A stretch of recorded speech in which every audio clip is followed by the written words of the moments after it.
This is Time Signatures with Jim Irvin, a podcast and radio program presented by the Capital Area Blues Society in Lansing, Michigan.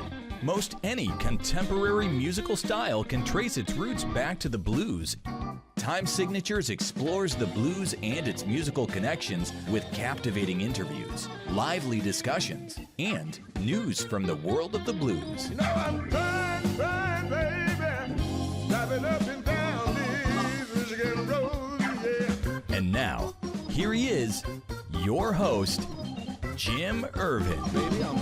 Hey, thank you so much, Parker, and welcome to Time Signatures. I'm your host, Jim Irvin, and before we go any further and I get into the show here, I have to admit that I was up late last night. My voice is definitely on the rough edge right now because I was screaming and hooting and hollering at the Michigan game as they beat Alabama and sent the Tide rolling right down the road. So that's why I sound like I do. But I wanted to address that because I don't sound like I normally do and just move on. So I'm pleased and honored to be recording live today from the VFW National Home in Eaton Rapids, Michigan, the only Eaton Rapids on earth. And my very special guests are Michael Wilson, the executive director of the VFW National Home here, and also Travis Mandenberg, who also works at the VFW National Home. But he also holds a distinction of being among the first graduates for the Home's Guitars for Vets program. And that's what we're going to talk about today. For anybody that knows me, you know that I absolutely love our veterans, our men and our women of the military. So it gives me great pleasure to, first of all, say to both of you, thank you for your service and welcome to Time Signatures. Glad to have you here. We're glad to be here. Very happy to be here. Fantastic. So, Michael, we're going to dive right in here and we're going to start with you, sir. Okay. I did a little bit of homework on the Guitars for Vets program, and I was blown away because nationally, there's 110 chapters in 40 states, and there's a handful here in Michigan. Mm-hmm. I also understand that Brian Laurent was involved with this program here locally. Yes, he and I are the ones that started it. So back in 2022, early 2022, I discovered it through a visit to the VFW's national headquarters shortly after I took the position as executive director here. Knowing Brian was a musician and an artist himself from past life. Right. He'd been here, over 20 years, working here for over 20 years. And when I got back and talked to Brian, I said, this is a program we got to start. It's at 6 degrees of separation because I knew Brian through the Sun-Dried Festival because he used to play with his band. Mm-hmm. And he is from St. Ignace, which is where I've got family up there. Oh, interesting. And so when I saw Brian Laurent pop up on the screen today, when I clicked on the location to find an outlet for this program, and I saw his name, and I'm like, oh man, this is really cool. Yeah.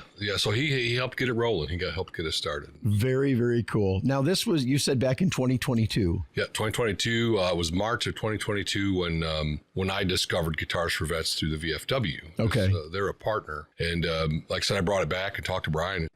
And Brian had kind of, retired from the music business and was raising family and, being a coach and all that. And I could tell there was a little twinkle in his eye, and he still was interested in getting something going. So him and I got it rolling. He'd moved on to a different career by the time we got really into it, but he was helpful in getting it set up and getting Travis signed up and some of the other guys that played in our first cohort. Very cool. 2023. Very cool.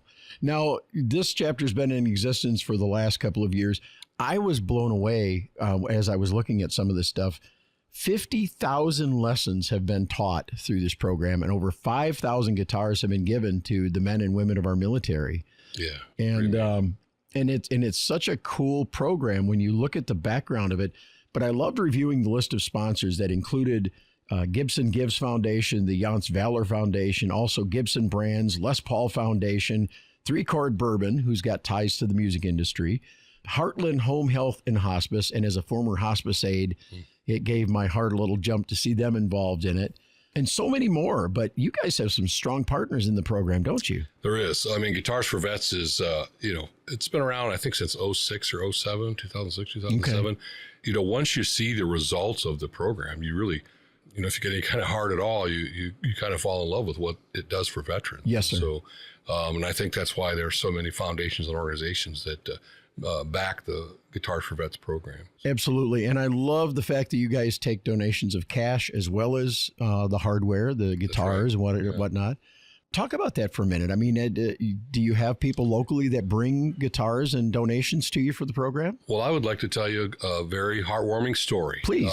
We have events here all the time at the National Home where organizations come visit, primarily VFWs and auxiliaries from around the United States, come and visit. And our membership meeting was in October. While we were at the membership meeting, a lot of times we do a thing called Parade of Checks. People will bring donations during that time for whatever, either a project we're working on or just general fund donations. And up walks this lady with a guitar case and a guitar. And she wants to donate this guitar. Wow. Her husband was a Vietnam veteran, and he'd bought the guitar new back in the early 80s. Wow. And never really got the hang of it, put it in the closet, get it out every now and again. But he was hanging on to it in hopes that maybe one of his kids or grandkids would have interest and start playing, and they never did. And of course, he died of service-connected causes. He died of Agent Orange, cancer from Agent Orange. Gotcha. And his guitar had just been in the closet for 3 or 4 years. And his wife said, I heard about the National Home's Guitars for Vets program, and I wanted to bring this and donate it to a worthy veteran that's learning to play guitar. And so we got it. It's a beautiful early 1980s Alvarez acoustic. It's at a Guitar Tech's right now, getting the new bone saddle for the bridge and a couple things. And we're going to put a little story in there about her husband in the case. We'll stick it in the very cool. Some provenance. Yeah, that's right. Yeah, and so yeah, we've had probably a dozen guitars donated from people that just they got it, they wanted to figure it out, they tried to learn, they couldn't do it, and they thought, what a better cause? Let's just give it to the National Home for their Guitars for Vets program. That is so cool. Now we got to bring Travis in here. Because as I mentioned at the top of the show, he is a member of the first graduating class from the local chapter here of the Guitars for Vets. Now, the program touts the benefits of music for our vets who are suffering from post-traumatic stress disorder. I know this is a very personal issue, but can you talk about how music has helped you along the way and how it's helped you cope with PTSD? Yeah. Well, first of all, I am a very big proponent of any sort of art therapy. Sure. And I think to a certain degree, everybody probably has their own art form that they fall into or that they connect with.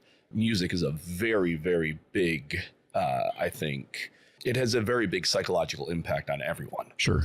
And I think being able to touch that, whether it is learning to play maybe the songs that got you through the hardest times in your life, deployment included, can have a very big impact. But also, and Mike says this all the time, I think, you just can't feel bad when you're playing a guitar. It's impossible. And I see Mike's got a guitar with him today too. How long have you been playing? You've been playing for a long time. 45 years, 46 years. Okay. Yeah. All right. Yeah. So I've always wanted to learn the guitar. I've always wanted. It's one of the things. I remember when I was a teenager, and somebody, like a friend of the family, donated a guitar to us, and for whatever reason, lessons never came about. It was sitting in the closet for years, and then I think it got sold at like a yard sale or something. Okay. When I moved out, and I never got a chance to learn how to play. From there, I tried to play actually after I got out of the service, and I had a really nice Ibanez halberd that I bought. I just stumbled across it on eBay. And so this is a lifelong goal that I have been trying to pursue. I didn't even have the resources to do it until the Guitars for Vets program. That guitar also went by the wayside. So first of all, this is like a check off of my bucket list.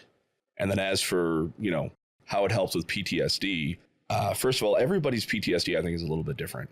A lot of it, I think, corresponds to the specific experiences. I think a lot of it corresponds to exactly, how the experiences might have affected somebody. So no two people will have the exact same, symptoms or the exact same experience.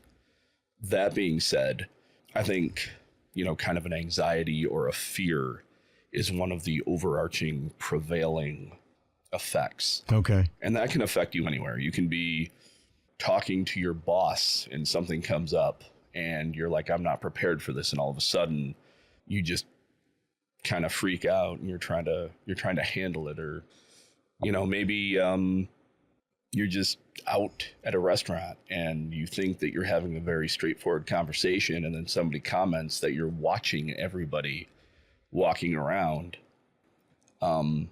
Being able to sit down and do something with your hands and focus and repetition, that calms somebody's mind. I would like to say that it's kind of like a meditation in a way. Okay. And then as you go, you learn expression, you learn self-expression. Yes. And the music combined with the self-expression is a very powerful tool. Absolutely. Yes. I would say that that's probably something that any of the blues artists that you talk to would probably say, that self-expression during the hardest times of your life, or maybe even a way to make yourself feel more powerful when you don't feel that way naturally. Right. Makes sense. You're listening to Time Signatures. I'm your host, Jim Irvin. And along with me today is the executive director of the VFW National Home, Michael Wilson. And we also have, as you just heard, gentleman here also works at the VFW National Home, Travis Mandenberg. But he is also a part of the first graduating class of the Guitars for Vets locally. And this is, to me, it has a very deep touch.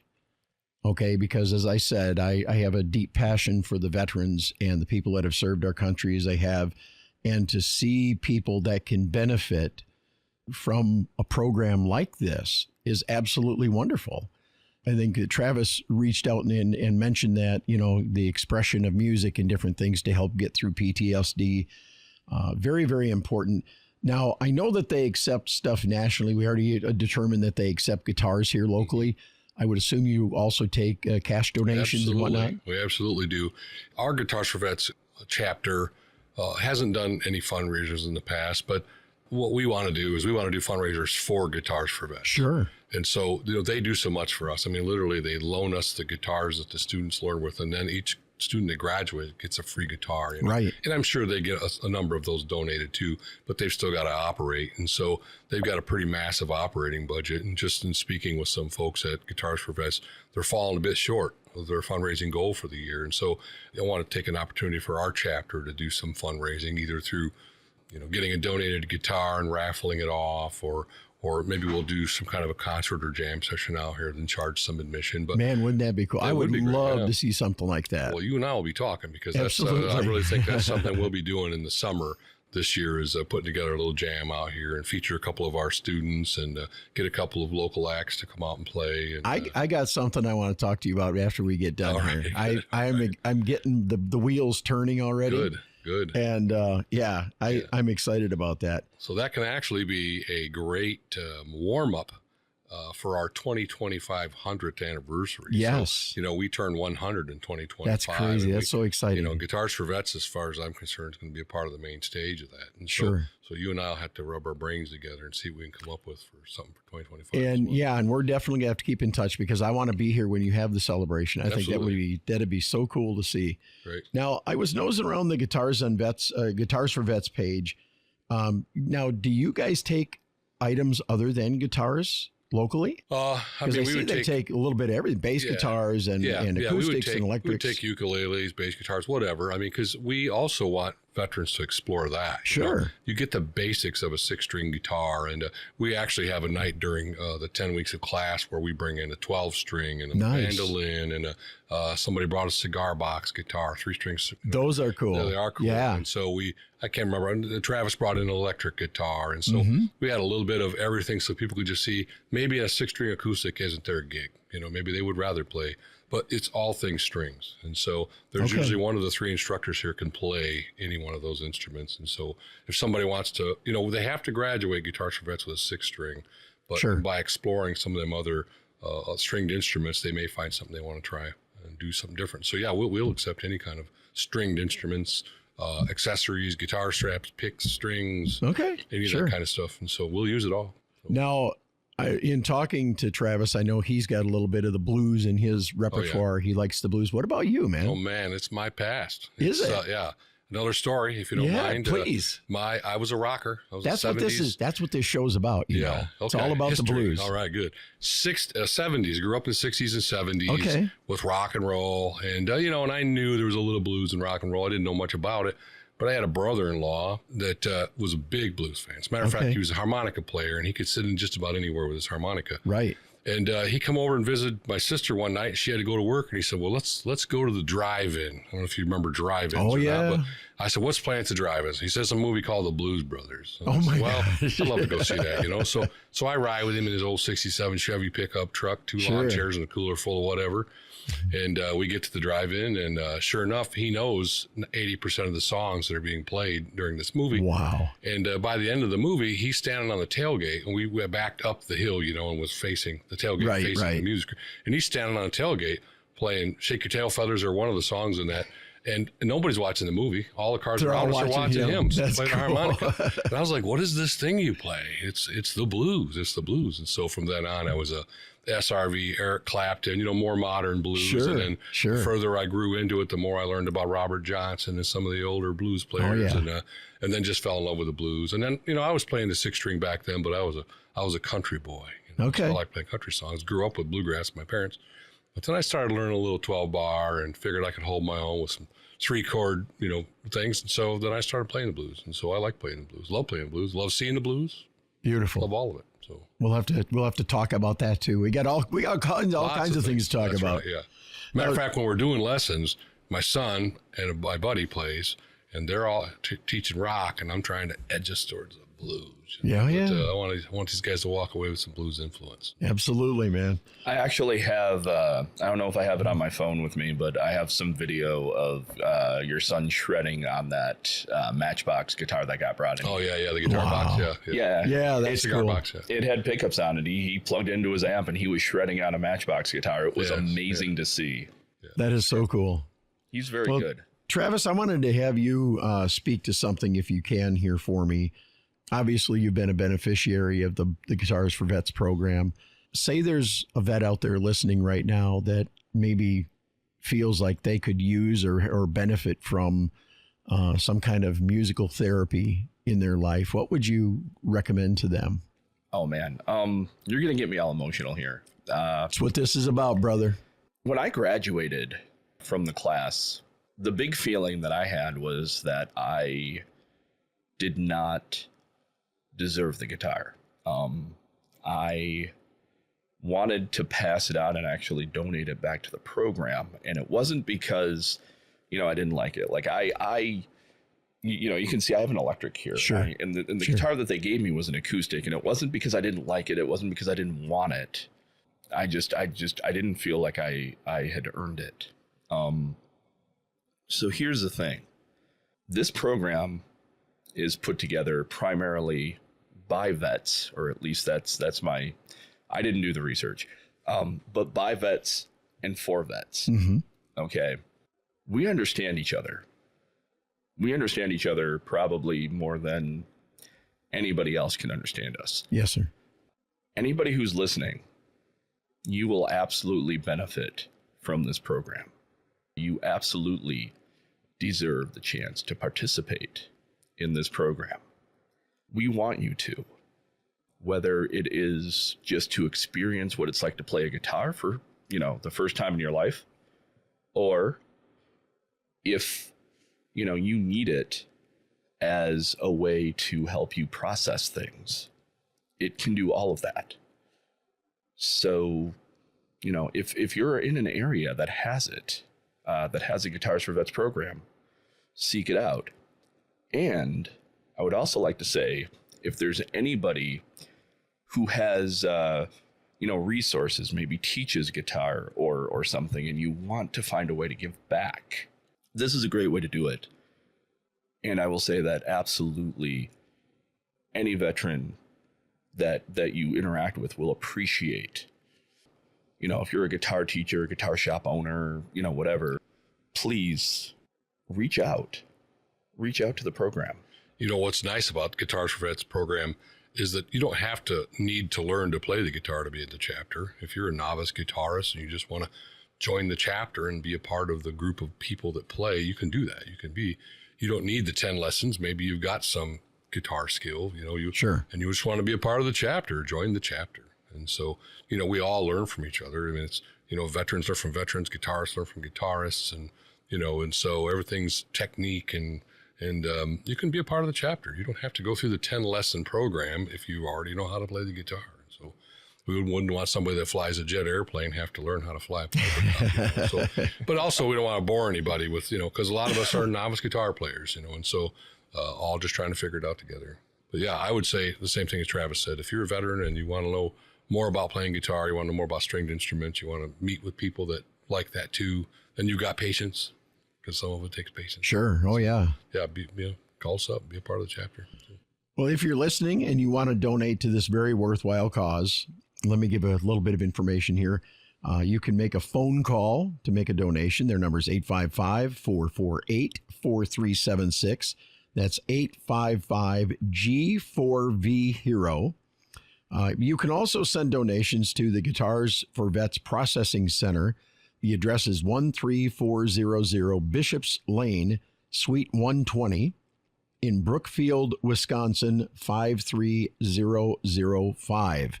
Now, I will make sure to put these on our Facebook page and make sure that that information is out there, also on our YouTube page when we get that up. You can also donate your musical equipment by calling the same number, or you can email Michael at guitarsforvets.org. Now, the important part, it's all important, but the locally important part is, how do they reach out to you, sir? They can go to our website, vfwnationalhome.org. I think we have a link on there to the Guitars for Vets website. We don't have an actual page on our website yet, but you can also reach out to info@vfwnationalhome.org. That'll go to one of our staff that'll send it to the right person. And so you can call us here. Now I got to remember that number. 517-663. Help me out, Travis. 1521. That's the one. All right. 517-663-1521. Very cool. Here. Guys, I want to thank you both for being here today. And thank you, Travis, especially for sharing on a personal level what this program has meant to you. I know that the PTSD stuff is, I don't understand it because I didn't go through it. But I understand the depth and the importance of being able to address it and move forward with your life and try to learn how to cope as well. But I'm very glad to have both of you here. As I wrap up, I just want to remind you, keeping the blues alive is what we're all about here.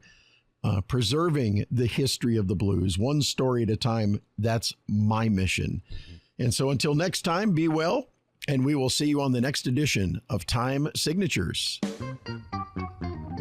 This has been Time Signatures with Jim Irvin, presented by the Capital Area Blues Society in Lansing, Michigan. For more information on cabs, visit capitalareablues.org. You can find this episode and past episodes at lccconnect.org. The Time Signatures theme song, Michigan Roads, is used by permission and was written by Root Doctor, featuring Freddie Cunningham. I'm trying, baby, driving up and down these Michigan roads, yeah. Until next time, keep on keeping the blues alive.